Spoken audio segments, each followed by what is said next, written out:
Welcome to the Story Learning Podcast, regular doses of language learning tips and motivation to help you become fluent in any language. With me, Olly Richards. For language programs, books, free resources, and much more, visit StoryLearning.com. Good morning, everybody, and welcome back to the I Will Teach You a Language podcast. Hope you're having a fantastic week. Now, today, I thought I would bring up a topic which I've become more and more aware of recently, and it's all about YouTube polyglots and whether or not they are lying. It's quite a charged topic, and when you hear that, you're probably thinking to yourself, either, Olly, what are you talking about? I've never asked myself that question before in my life. Or else you're thinking, I've been watching all these people on YouTube pretending to speak languages and they're all full of you-know-what. So I thought I would explore this topic today and give you my honest opinion on this topic. If you're a long-term listener, you may well have an inkling as to where I'm going to come down to on it or not. But when I tackled this subject recently on YouTube, people seem to really enjoy my personal take on it. So that's what we're going to get into today. But first, it is November, and that can only mean one thing in the online world, which is Black Friday. So before we get into today's episode, I want to tell you about a very, very special Black Friday sale that we are running over here at Story Learning. And if you'd like to pick up a language course at a huge saving, then you can. We only do this once a year, strictly once a year. But I've always found it quite fun to get into the Black Friday spirit. And you may be someone who's been thinking about trying out a story learning course for a while, but for whatever reason you haven't pulled the trigger. Well, now's the time to try it out and to save a lot of money in the process. Now, our Black Friday sales are always good, and this is no exception. You can save up to 75% on our uncovered courses, which are beginner courses, and they're available in Spanish, French, Italian, German, and Japanese. All of our courses, which are normally either $200 or $300 each, sorry, that's not right, $300 or $400 each, they're all $97, which is a cracking deal, I'm sure you'll agree, but it's only for 1 week, and it will end on Saturday, now let me make sure I get this right, it will end on Saturday the 27th of November, and if I'm wrong about the 27th, it's the 28th, but either way, it's a Saturday, and it's the day after Black Friday, which it ends. Often these sales go on till Cyber Monday, which is the Monday following Black Friday. I'm just shutting it down before that this time because I just want to play around and try something different. So all you need to know is that for the next week, up until the day after Black Friday, which is Saturday the 27th or the 28th of November, you can get this huge discount off all of our uncovered courses. There's going to be a link in the description to this episode, which you can click, and that will take you to the special page where we have these offers available. If you are new to the story learning world, well, welcome. I'm delighted to welcome you in. I hope you enjoy our courses just as much as everyone else does. On that page that you can follow the link to, you'll see a lot of testimonials from existing students, so you can get a flavor for what people who are learning languages through the power of story are experiencing. So there we go. The link in the description, 1 week only. And without any further ado, I think it's time to get into today's lovely, clean topic. Are most YouTube polyglots lying? So the elephant in the room here is, can a YouTube polyglot, God, I hate that term, can a YouTube polyglot make a video about YouTube polyglots lying? And would you believe me if I did? Well, I'm gonna try. First of all, though, a bit of housekeeping. This is a controversial video and I almost didn't make it. I'm still not sure if making this video is the right thing to do, but I get questions on this all the time, so I wanted to address it and I wanted to do it in my way. So there are going to be 3 things, housekeeping if you like, for this video. First of all, I'm not going to mention any names. So those of you who are baying for blood, you're not going to get that here. Secondly, this is going to be a constructive video. Most videos I find on this topic are not really very helpful. So my hope is that my ideas here are going to give you a new constructive take on this whole world. And thirdly, I'm making this for a very specific kind of person. I'm making this video for you if you are someone who's trying to learn a new language and is looking for a way to kind of navigate this field of YouTube and the polyglots and language learners that you see here. We're not going to play a game of who is the best polyglot. Those are the 3 rules. As you'll see, a bit of a spoiler alert, this is going to be a fairly positive take on the whole thing, but there is one thing in particular which does make my blood boil somewhat, and you'll hear about that at the end of the video. So what exactly is a polyglot? We should define it, right? Seems like a good place to start, given that it's the topic of this video. I personally really dislike the word polyglot. It seems to bring with it an awful lot of baggage, especially in the English language. I'd never used this word in my life until I discovered YouTube. I'd been learning languages for like 15 years or so, and then one day I discovered the word of language learning on YouTube, and all these people referring to themselves as polyglots, and I thought, okay, well, that's interesting.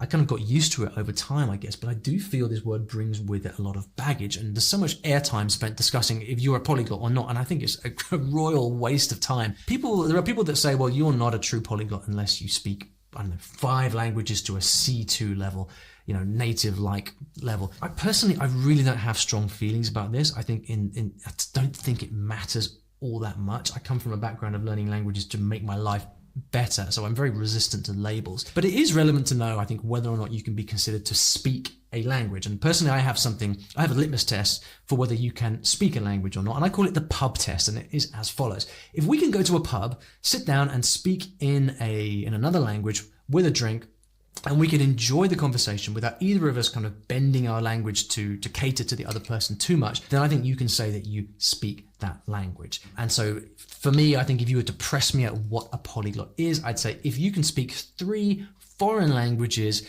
at a pub test level, then in my book, you can call yourself a polyglot. And for the purposes of this video, that's the definition we're going to use. I understand if you disagree with me, I just don't really care. By the way, the contents of this video, all the topics we're going to cover, come from a post I made in the community tab of my YouTube channel. We've got over 200 responses to this. And so if you want to join in these conversations like this and contribute to future videos, then make sure to subscribe to the channel, because I often ask my audience what they think about videos I'm about to make.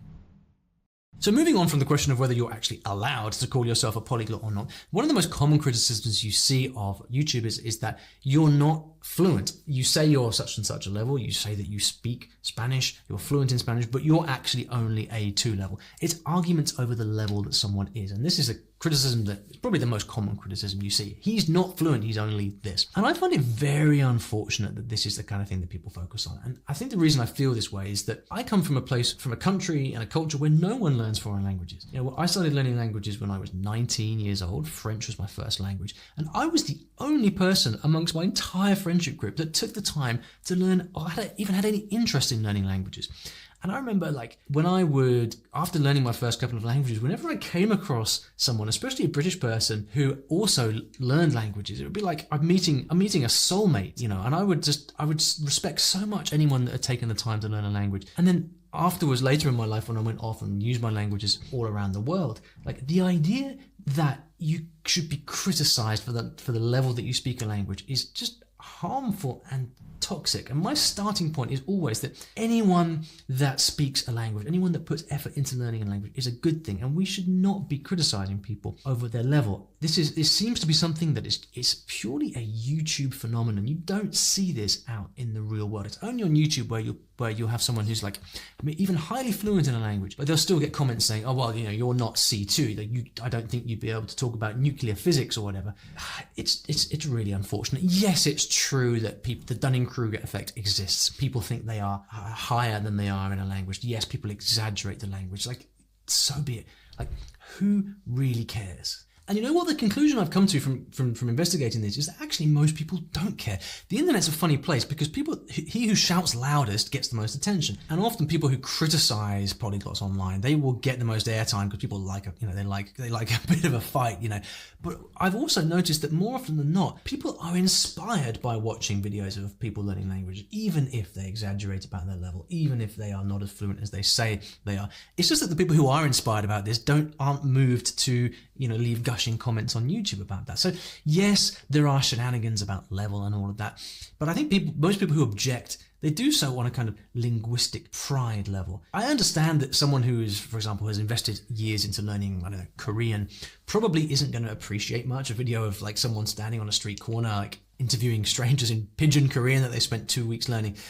No, they're not fluent. Fine. I grant you that. But you don't need them to be fluent. You're fine just the way you are. You don't need to have this to kind of project these opinions on other people. And I think it's generally always a good thing that people are making videos about language learning, and there's a kind of silent majority out there who are inspired by this. You just don't hear from them as much as you hear from critics. So I think my advice for you around this is to focus not on other people, but on you. Know why you are learning your language and what you want to achieve, because that then frees you from caring about what other people are up to. Some people prefer to speak 3 languages to a very, very high level. Others prefer to learn 15 languages all to a basic level. Like, to each his own. My basic position on this is that all language learning is a good thing. Who was it that said that a foreign language is the only thing in the world worth knowing badly? I completely agree.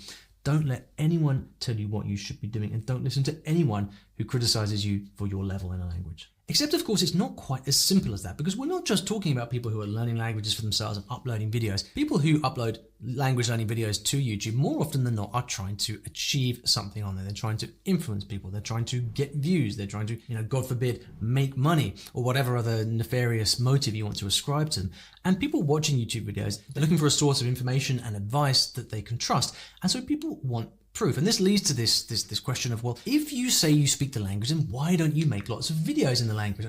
Where's the proof? How do I know I can trust you? How do I know you speak those languages? And this is a quite common criticism of polyglot types, which is that you say you speak those languages, so why don't you make videos in all of those languages? And in general terms, like on principle, I think I tend to agree with that. If your whole shtick is, well, I know these languages, then why not have at least some videos in those languages? If you have none, then they are conspicuous by their absence, are they not? Now, I don't know if there are lots of people out there I don't know if there are armies of people out there on YouTube like claiming to speak a lot of languages with no proof. I don't spend a lot of time watching these videos. I certainly have seen some. I know they exist. But ultimately, this comes down to, if you're demanding this of people, then why is it that you are demanding this from people? Why is it that you have this need to see people demonstrating their language skills? Most people I see demanding this, when it comes down to it, they're playing this game of, well, who's the best polyglot? It's like a big kind of popularity contest.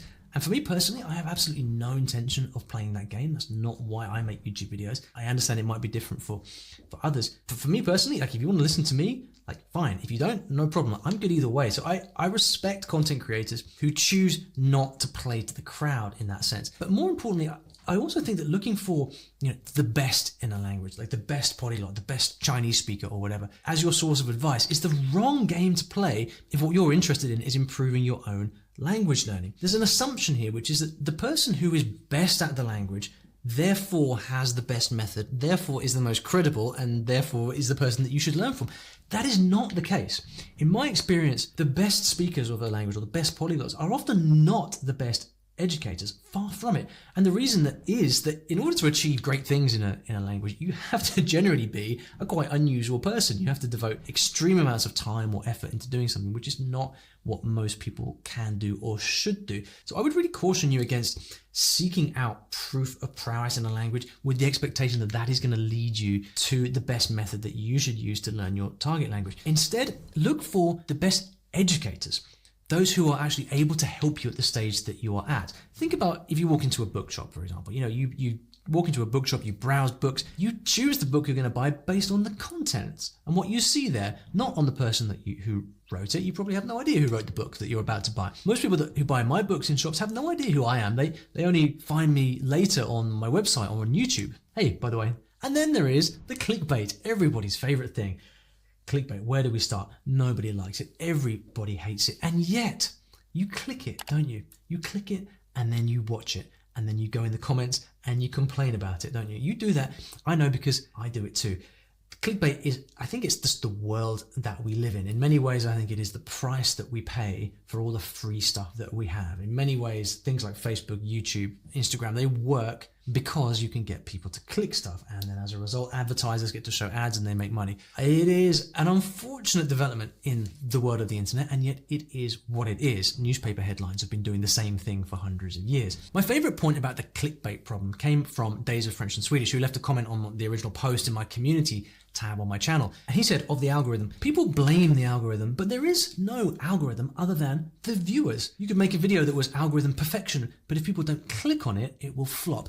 And that's the point. Clickbait only exists because, my friends, you click on it. And the irony here is that the internet is full of content that presumably you don't like. So why get angry about the language stuff? I mean, as an experiment, open up YouTube in incognito mode, have a browse, and see the trash that people are actually watching and spending their time watching. You don't spend your days deliberately watching flat earth videos and then complaining about them, I'm guessing. For us, language learning is personal. We care about language learning, and we therefore don't like videos that use shock tactics about the thing we care about or somehow exploit national stereotypes, which are things that you do see. But clickbait videos, they're just entertainment.